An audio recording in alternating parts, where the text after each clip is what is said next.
12টা মাস, এইটা আসলে কিভাবে তৈরি হয়েছে? জবাবটা আল্লাহ তাআলা কোরআনের মধ্যে দিয়ে দিয়েছেন। জোরে বলি সুবহানাল্লাহ।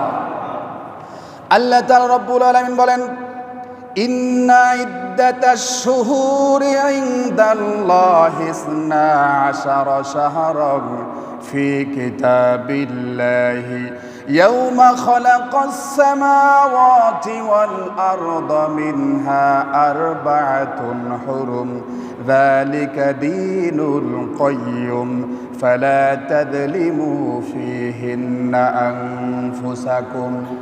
আল্লাহ তাআলা রব্বুল আলামিন বলেন, নিশ্চয় আকাশমণ্ডলী ও পৃথিবী সৃষ্টির দিন থেকেই আল্লাহর বিধানে আল্লাহর নিকট মাস গণনায় 12টি নির্ধারণ করা হয়েছে, আর তার মধ্যে 4টা মাসকে হারাম মাস হিসাবে নির্ধারণ করা হয়েছে। জোরে বলি সুবহানাল্লাহ।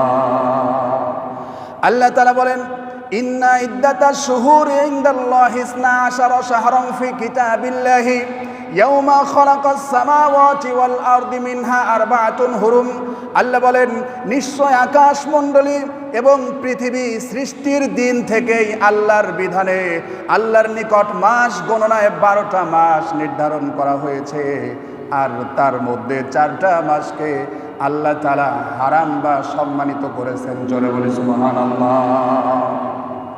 আল্লাহ তাআলা রব্বুল আলামিন বলেন, মিনহা আরবা'তুন হুরুম, 4টা মাসকে হারাম নির্ধারণ করা হয়েছে।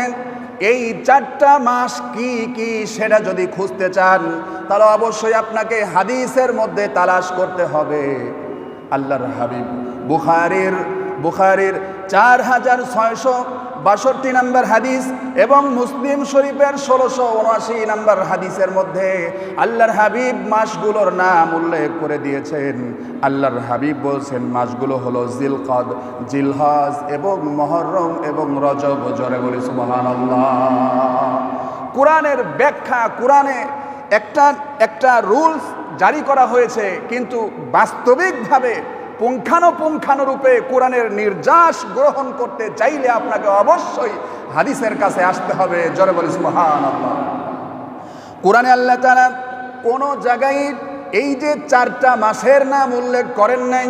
আল্লাহ তাআলা শুধুমাত্র বলেছেন মিনহা আরবা'তুন হুরুম, 4টা মাসকে হারাম নির্ধারণ করা হলো। যে মাসে মানুষ আয়ামে জাহিলিয়াতেও যুদ্ধ বিগ্রহগুলো করতো না, হারাম মাসগুলোকে মানুষ সম্মান করত, মর্যাদা দিত।